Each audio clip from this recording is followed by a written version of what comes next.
فرزند ایران و جان فدای. خیلی طول کشید تا بفهمم این خاک نیست که بارزشه، بارزش مردم این کشورم که باید این خاک و شخم بزنن تا آباد بشه.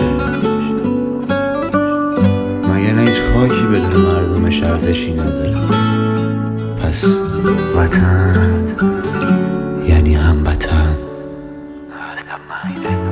تنگ دلم واسه خندیدن و دیگه خسته شدم از ترسیدن و وقتش آزاد بشه این وطن.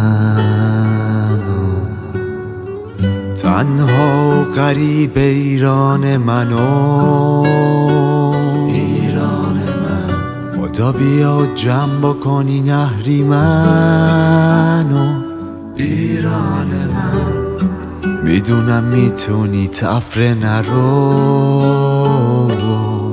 شرمنده اونی که گلوله خورد من نبودم، مثل تو پر جرأت نبودم.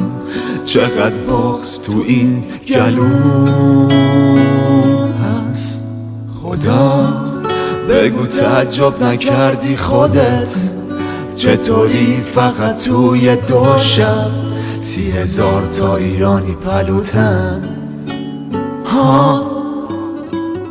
Sensiz ben nefes alamam, buralarda hiç duramam, tek başına yalnız kalamam.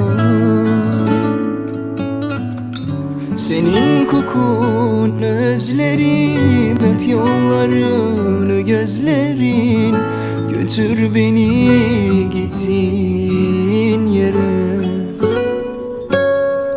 شرمنده که تو رفتی من اینجا، خونه با ارزش جاریه تو این خاک، تو قاتلا رگ ایرانی ندیدم.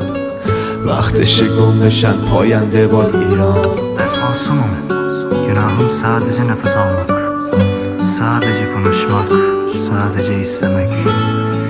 Ben sitem ettim, sen vurdun. Ben ses oldum, sen çöp oldun.